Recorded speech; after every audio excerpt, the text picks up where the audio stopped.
Pemimpin itu fisiknya kuat, gagah, cerdas. Ya. Maka tubuh Fir'aun sampai dengan detik ini masih ada di museum di Mesir, di Kairo. Mungkin ketika sakaratul maut benar-benar dirasakan begitu sakit, teriak. Ya. Jangan dikufuri nikmat itu, apalagi jangan sampai nikmat yang sudah Allah berikan kemudian dibalas dengan syirik kepada Allah.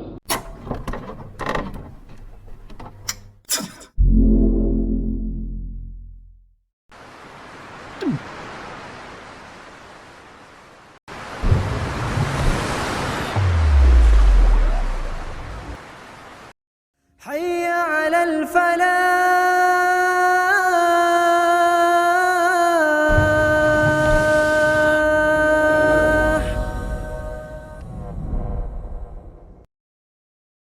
Jemaah yang dirahmati Allah Subhanahu wa taala, Allah takdirkan ketika itu di saat pasukan Fir'aun sudah mendekat, kata Allah, "Pukulkan tongkatmu ke laut wahai Musa." Maka Nabi Musa memukulkan tongkatnya ke laut, terbelahlah lautan. Ini menjadi dalil bahwa yang namanya mukjizat itu nggak bisa direncanakan dan nggak bisa diulang-ulang. Buktinya Nabi Musa ketika berada di pinggir laut, dia kan nggak tahu apa yang harus dilakukan. Kalau dia tahu gampang, tenang, nggak usah takut, saya pukul tongkat, laut terbelah, kan gitu. Besoknya iseng mau balik lagi ke Madian, oh tenang, mau dipukul lagi lautnya, kan enggak. Ketika sudah terdesak, barulah ketika itu Allah berikan pertolongan, laut terbelah, mereka melewati lautan, Fir'aun pun mengejar. Ketika Fir'aun berada di tengah lautan, kata Allah, pukulkan kembali tongkatmu wahai Musa. Dipukulkan kembali tongkatnya ke laut, maka air laut pun kembali menyatu. Tenggelamlah Fir'aun di situ. Jemaah yang dirahmati Allah Subhanahu wa taala, Allah mengingatkan kepada kita semua, "Fal yauma nunajjika bi badanika litakuna liman khalfaka ayah." Pada hari ini kami selamatkan tubuhmu wahai Fir'aun agar jadi pembelajaran bagi orang-orang setelah kalian. Jemaah yang dirahmati Allah, maka tubuh Fir'aun sampai dengan detik ini masih ada di museum di Mesir, di Kairo. Allah takdirkan 3 pekan yang lalu lah saya saksikan dengan mata kepala. Itulah Fir'aun. Ya. Di mumi itu diawetkan, ya, tapi tubuh kalau ada. Jadi di museum itu ada puluhan mumi, ya. Jadi bukan hanya mumi Fir'aun, ada banyak mumi-mumi, ya. Pembesar-pembesar Mesir, ya. Termasuk di museum itu ada tempat tidur ibunya Fir'aun. Itu terbuat dari emas. Tempat tidurnya aja dari emas. Mimpinya bagus sekali. Ya. Kalau kita kasurnya kapuk, banyak kutunya. Makanya tidur dan ngimpinya hancur-hancuran. Ibunya Fir'aun itu tempat tidurnya emas dan masih ada. Termasuk tandu. Biasa kan kalau raja itu kan kalau jalan kan ditandu, ya, digotong. Tandunya masih ada. Dan tandunya juga terbuat dari emas. Kursinya itu kecil. Jadi disebutkan memang ibunya Fir'aun itu kecil. Bagaimana dengan anaknya, dengan Fir'aun Ramses II? Kalau kita bayangkan Fir'aun Ramses II yang punya kebijakan bunuh setiap bayi laki-laki dari Bani Israel, yang kita bayangkan tubuhnya tinggi gede, ya Pak, ya Bu, tinggi gede, ya. Ternyata kecil tapi belagu, ya. Ngaku-ngaku sebagai Tuhan, tubuhnya itu kecil. Jadi ada beberapa mumi, ya, katakan di ruang ini, ya, ada mumi, ada yang ditutup dengan, ya, seperti mumi yang kita tahu, ya. Itu boleh kita foto, kita dokumentasikan, boleh kita video, boleh. Nah, tapi kalau misalnya mumi Fir'aun Ramses II dan beberapa pembesar Mesir lainnya itu masuk ke ruangan yang lain dan itu harus bayar lagi, tapi nggak boleh foto. Kalau kita ketahuan memfoto, mendokumentasikan, ditangkap. Urusannya sama pemerintah Mesir. Nah, awalnya kan kita bukan bingung, awalnya kita mikir-mikir, ini kita bayar lagi nih kalau mau lihat Fir'aun Ramses II nih, ya. Gimana, kita mau bayar lagi atau nggak usah? Ya, atau nggak usah masuk? Jemaah bilang, Ustaz, kalau kita nggak bayar lagi, kalau kita mau kesini lagi nanti bayarnya 26 juta. Umroh plus Mesir. Sekarang kalau kita masuk lagi bayarnya cuma 160.000. Gimana? Ya mendingan masuk, ya udah masuk. Nah, kita keliling banyak itu mumi-mumi, kita lihat, dan ketika berada di mumi Fir'aun Ramses II, kita lihat dan tubuhnya itu tidak ditutup. Jadi memang terbuka. Rambutnya masih ada, mulutnya terbuka. Nah, tangannya begini. Ya. Kenapa mulutnya terbuka? Disebutkan ada kurang lebih 3 atau 4 mumi yang mulutnya itu terbuka. Disebut dengan mumi yang menjerit. Apa mumi yang menjerit? Mungkin ketika sakaratul maut benar-benar dirasakan begitu sakit, teriak, ya, maka mulutnya terbuka, mumi yang menjerit. Nah, Bapak dan Ibu sekalian, jadi kata Allah, fal yauma nunajjika bi badanika litakuna liman khalfaka ayah. Pada hari ini kami selamatkan tubuhmu wahai Firaun agar jadi pembelajaran bagi orang-orang setelah kalian. Jadi kita lihat, oh ini toh Firaun orang yang ngaku-ngaku sebagai Tuhan. Kecil Pak, mungkin sebesar ini cuman. Lebih dikit lah, cuma pakai kotak kaca. Jadi kalau kita akuarium isinya ikan, ini akuarium kotak kaca isinya mumi. Ya. Nggak boleh difoto. Mungkin kalau misalnya nggak ada kotak kacanya, orang udah pada ngeludahin kali, ya, karena pakai kaca aja. Nah, Bapak dan Ibu sekalian yang dirahmati Allah Subhanahu Wa Taala, Allah mengingatkan, dan ingatlah wa id faradna bikumul bahra fa anjaynakum wa aghraqna ala fir'aun wa antum tanzurun. Ingatlah ketika kami menyelamatkan kalian dan kami belah lautan itu dan kami tenggelamkan Firaun dan kalian wahai Bani Israel melihat peristiwa itu dengan mata kepala kalian. Bapak dan Ibu sekalian, Firaun orang yang begitu menzolimi Bani Israel, punya kebijakan yang luar biasa kejam. Setiap bayi laki-laki dari kaum mereka dibunuh. Ketika itu Bani Israel melihat bagaimana Firaun ditenggelamkan oleh Allah. Kalau Bapak dan Ibu ada orang yang menzolimi Bapak dan Ibu, udah berkali-kali, udah berulang-ulang, Bapak sabar mau ngebales nggak bisa. Satu ketika saat dia ingin menzolimi Bapak atau Ibu, tiba-tiba Allah takdirkan dia celaka. Kita ngelihat sendiri peristiwa Allah mencelakakan orang itu, orang yang zolim sama kita, kita lihat sendiri. Kira-kira ucapan kita apa Pak? Nah, syukurin, ya, puas, itu ya. Nah, Allah mengingatkan, Bani Israel, ingat tuh, kamu lihat ketika Fir'aun kami tenggelamkan di hadapan kamu sendiri. Boya bersyukur, gitu. Tapi apa yang terjadi ketika Allah telah menyelamatkan Bani Israel dari kejaran Fir'aun? Mereka keluar dari Mesir, berada di gurun Sinai, mereka berada di Sinai. Ternyata mereka menemukan ada satu kaum yang sedang menyembah berhala. Bani Israel bilang kepada Nabi Musa, Musa, kami juga mau dong kayak dia. Kami ingin menyembah berhala. Padahal baru diselamatkan oleh Allah. Tuh satu, bukannya bersyukur kepada nikmat Allah, justru mereka kufur terhadap nikmat Allah. Berikutnya diuji oleh Allah dengan apa? Air yang sedikit dalam perjalanannya. Mereka kan mau kemana? Keluar dari Mesir. Mereka mau kembali ke Kan'an. Kok ke Kan'an? Kan awalnya juga dari Kan'an dulu. Ketika Nabi Yakub berangkat ke Mesir kan awalnya dari Kan'an. Maka mereka, Nabi Musa punya misi mengembalikan Bani Israel kemana? Balik lagi ke kampungnya, ke Kan'an. Nah, Bapak dan Ibu sekalian, ternyata dalam perjalanan berikutnya diuji oleh Allah. Apa? Air yang sedikit. Baru diuji dengan air yang sedikit, mereka ngeluh, Musa, kalau tahu sengsara keluar dari Mesir, mendingan kami di Mesir aja deh. Rugi kami ikut, kami kecewa. Ya. Bapak dan Ibu sekalian, mereka baru diuji dengan ujian seujung kuku. Mereka lupa ketika di Mesir hidup mereka jauh lebih susah daripada ketika mereka diuji dengan ujian air yang sedikit. Mereka sudah ngeluh sama Allah Subhanahu Wa Taala. Mereka kemudian tidak suka kepada Nabi Musa yang sudah mengeluarkan mereka dari kekejian Firaun.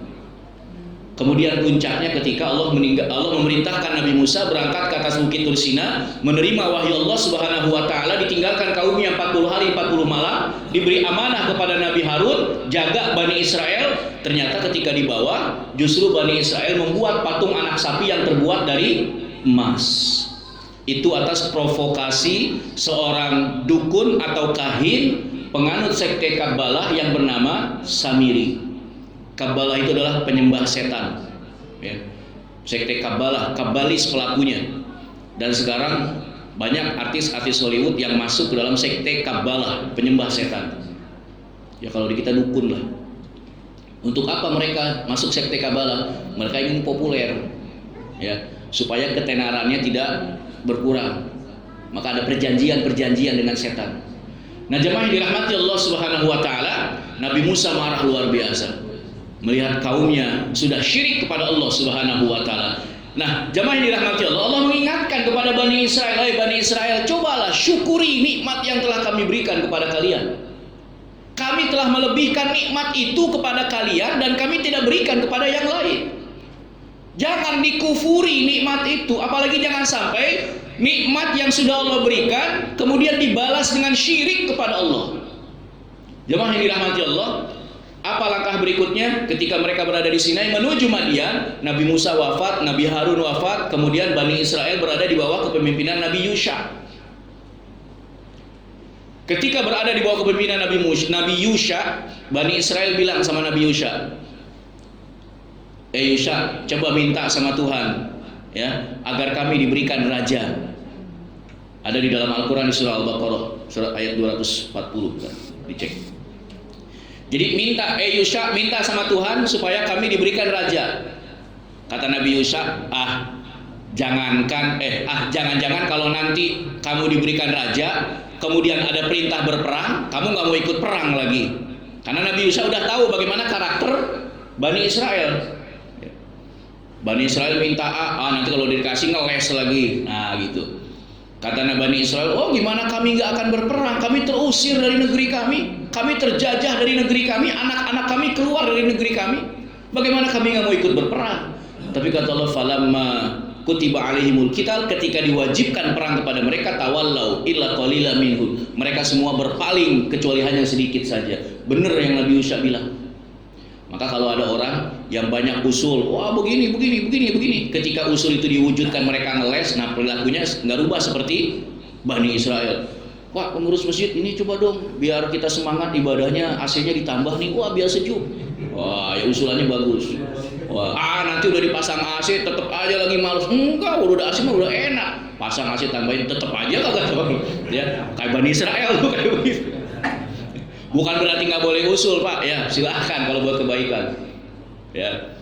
Nah, Bani Israel seperti itu, minta raja. Kata Nabi Yusha, nanti kalau ada kewajiban perang, kamu nggak ikut berperang lagi. Oh, nggak mungkin, kami akan berperang. Nah, mereka ngomong kayak gitu. Ketika diwajibkan perang, tawallau illa qalila minhum. Mereka berpaling kecuali hanya sedikit yang ikut dan taat kepada Nabi Yusha. Nah, kemudian ketika mereka minta raja, kata Allah dalam Al-Quran, Nabi Yusha bilang, ya, Allah sudah memilih Tolut sebagai raja bagi kalian. Nah, mereka minta raja kan, minta sama Tuhan berikan raja. Kata Nabi Yusha, tuh Allah tetapkan Tolut sebagai raja kalian. Ketika sudah dipilihkan Tolut sebagai raja, mereka bilang, lah kok Tolut? Tolut itu bukan dari kami. Walam yu'ta sa'atan minal mal. Tolut itu nggak punya duit. Nah, jadi kalau cari pemimpin ukurannya banyak duit, seperti itu. Bagaimana kriteria pemimpin? Nah, oleh Allah kemudian disebutkan, kata Nabi Yusha, Allah Subhanahu wa taala mengatakan, Allah telah melebihkan Tolut daripada yang lain, bastotan fil ilmi wal jism. Allah lebihkan Tolut itu dengan kecerdasan dan fisik yang kuat. Jadi inilah pemimpin. Pemimpin itu fisiknya kuat, gagah, cerdas. Ya. Kalau cerdas kan berarti dia punya pendirian, gak mudah diatur. Ya. Kembali ke jalan yang lurus. Bapak dan Ibu sekalian, ya, jangan sampai pemimpin bentar-bentar sakit, baru ikut rapat sampai jam 12 malam, besok ini kerok, masuk angin. Ya, pemimpin itu harus yang kuat, fisiknya harus kuat.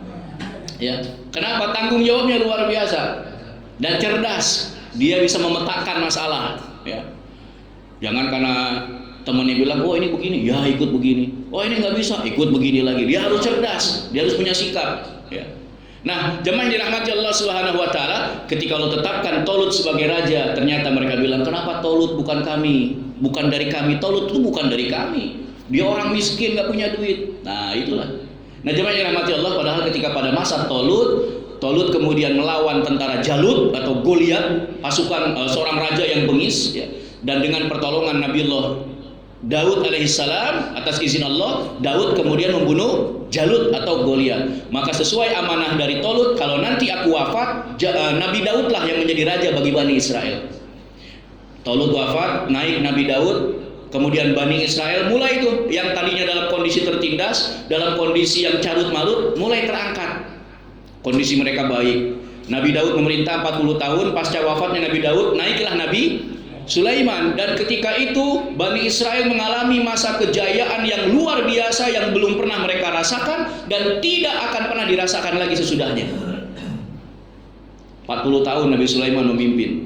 Begitu luar biasa Bani Israel. Tapi ketika Nabi Sulaiman wafat, digantikan oleh Bani Israel terpecah menjadi 2 kerajaan. Ya, inilah karena ada friksi dalam keturunan Nabi Sulaiman. Ada Rahbim, ada Yerobim, dua-duanya anak Nabi Sulaiman. Rahbim diusulkan oleh Israel dan Yahuda, oleh Yahuda dan Benyamin, kemudian mendirikan kerajaan Yahuda. Kemudian Yerobim ini diusulkan oleh 12 keturunan anak Nabi Sulaiman, anak Nabi Yakub yang lainnya. Jadi ada 2 kerajaan, ada kerajaan Yahuda, ada kerajaan Israel. Rajanya Yerobim, Rahbim, dan rajanya Yerobim. Nah, dua-duanya bermusuhan. Nah, kedua-duanya pun ternyata tidak lagi menyembah Allah.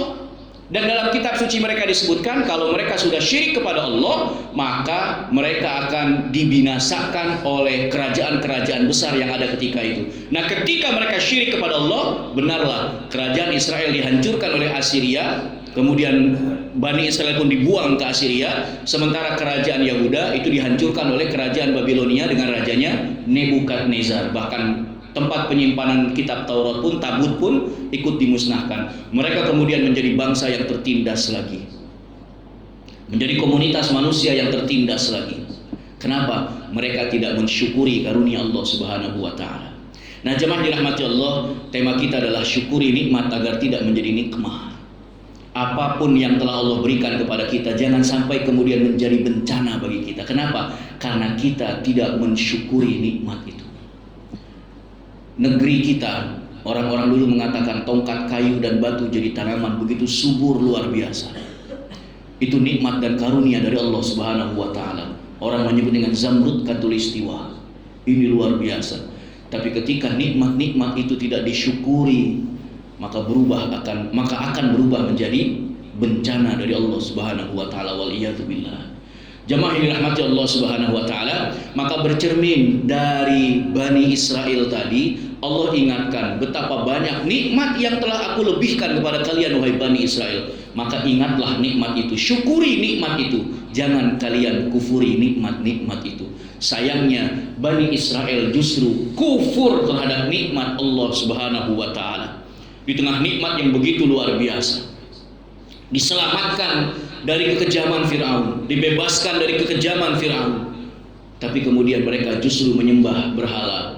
Mereka berkeluh kesah, mereka ngedumel kepada Nabi Musa, mereka kemudian menyembah patung anak sapi yang terbuat dari emas. Mereka bahkan syirik kepada Allah, dan Allah buktikan apa yang telah disampaikan. Ketika mereka syirik kepada Allah, maka mereka berada dalam cengkraman kerajaan-kerajaan besar.